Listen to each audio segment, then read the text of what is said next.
এরা আবার সহি হাদিসের অনুসরণ করে, বলে কি যে পশ্চিম দিকে ফেরেন, কান ধরে তওবা করেন। পশ্চিম দিকে ফিরে কান ধরে তওবা করতে হবে, কোন হাদিসে পেয়েছে? আমি তো আজ পর্যন্ত পেলাম না। মুফতি আমির হামজার আল্লাহর সুন্দর সৃষ্টি দেখার জন্য বলিউডের নায়িকার সৌন্দর্য দেখতে বলেছেন। আপনারা আসলেই মূর্খ গো, আপনারা আসলে জাহেল, আপনার অন্তরটা এত খারাপ। এর বক্তব্য শুনেন আপনারা? হ্যাঁ, এর বক্তব্য শুনেন আপনারা? আপনারা যার এর বক্তব্য শোনেন, সবাই পশ্চিম দিকে হয়ে কান ধরে তোবা করবেন। এটা আজকের শাস্তি আপনাদের। এটা আমার কাছে না, মানে আপনি অবশ্যই তোবা করবেন। তো যদি নায়িকার নাম আমির হামজা বলার পরে তুমি বুঝে ফেলো, তাহলে তুমিও ওই নায়িকার হাজি। কথা কয় না? তুমিও পীর সাহেব কত বড় নাম বললো, বুঝে ফেললে তুমি কত বড় হাজি। তার মানে আমির হামজার আগে তুমি ওখানে গেছাও। কথা কয় না, ঠিক না? ঠিক। এরা আবার সহি হাদিসের অনুসরণ করে, বলে কি যে পশ্চিম দিকে ফেরেন, কান ধরে তওবা করেন। পশ্চিম দিকে ফিরে কান ধরে তওবা করতে হবে, কোন হাদিসে পেয়েছে? আমি তো আজ পর্যন্ত পেলাম না।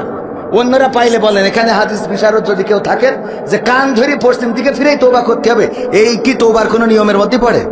কথা কয় না? তওবার কোনো নিয়মের মধ্যে আছে? তওবার 4টা নিয়মের মধ্যে একটাও নেই যে কান ধরে পশ্চিম দিকে ফিরে তওবা করতে হবে। তাহলে তুমি হাদিসের সহি হাদিসের অনুসারী মুহতারাম আমির হামজাকে উপহাস করলে ভালো কথা। তুমি এই নায়িকার নাম জেনে বললে যে সবাই তওবা করতে হবে, তুমি এই নায়িকা চিনলে কি করে? কথা কয় না? তুমি আল্লাহর ওলি। কেমন আল্লাহর ওলি? এক দেওর ভাই থাকে বিদেশে, ভাবির সাথে ঘুডুবুডু। ঘুডুবুডু শব্দটা বোঝেন তো? আঞ্চলিক শব্দ এইটা আর কি, এটাও তো বোঝেন, এটাও আঞ্চলিক শব্দ। তো এখন চিন্তা করলো পাড়া প্রতিবেশী না, এ তো ভাবিরে একেবারে শেষ করে ফেলতেছে, এরে বাঁচাইতে হবে, ভাবিরও বাঁচাইতে হবে। তো রাত 3টের সময় ভাবির ঘরে ঢুকেছে, সবাই যে দরজায় অমনি ধাক্কা দেওয়া শুরু করেছে, পিছন দিয়ে বের হয়ে গেছে, দরজা ভেঙে ঘরে ঢুকে দেখে আসলে নেই। পরে করেছ কি, যেই ঘরে দেওর থাকে সেই ঘরে ঢুকে দেখে উনি যায় নামাজ বিছাই তাহাজ্জুদের নামাজে সিজদায় পড়ে রয়েছে। টেনে তুলে কয়, এই ওঠ। কয় কেন? ওঠ, তোর সাথে কথা আছে। ভাবির ঘরে ঢুকিল কিডা? কয় আমি তো কইতে পারবো না, আমি তো সিজদায় ছিলাম, চতুর্থ আরশে পৌঁছে গেছিলাম। বলছে তুই তো পরহেজগার, এটা তো আমরা জানি, কিন্তু আমাদের দুঃখ হইল তোর পায়ের স্যান্ডেল জোড়া তোর ভাবির খাটের নিচেই কেন? কথা কি বোঝা গেছে?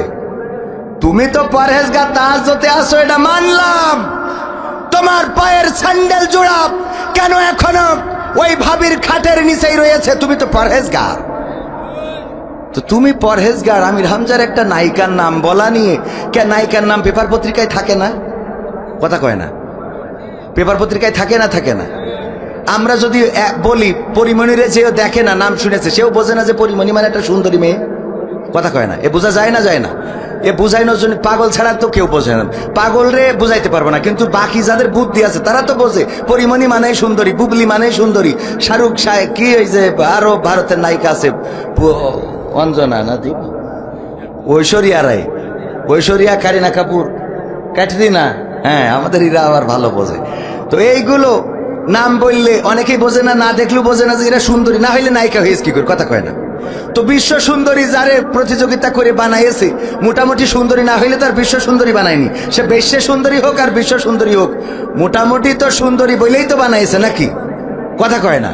তো এটা পেপারে পড়লেও তো বোঝা যায়, পত্রিকায় দেখলেও তো বোঝা যায়। এটা নিয়ে এত মাতামাতির কি আছে?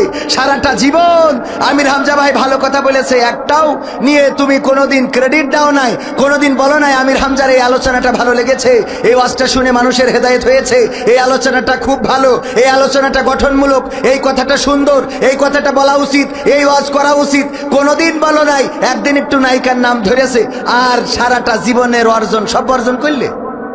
কথা কয় না? অথচ আল্লাহ রাব্বুল আলামিনও মিজান রেখেছেন, দাড়িপাল্লা রেখেছেন, নেক এবং সওয়াব, গুনাহ, বদি এবং নেক আমল, দুইটা ওজন দেয়া হবে। যেটা ডান দিকে যদি ভারী হয় সে জান্নাতে যাবে, বলেন সুবহানাল্লাহ। সারাটা জীবনের কর্মের মধ্যে যদি ভালো কাজের সংখ্যা বেশি হয় কোথায় যাবেন? কোথায় যাবেন? জান্নাতে। এই জন্য আমি গানে বলেছি এই ভবেতে কোমার বেশি, আমরা সবাই পাপী, নিজের পাপের। এই লাইনটা অবশ্যই কবি নজরুলের একটা কবিতার অংশ থেকে নেওয়া, কিন্তু পরের গুলো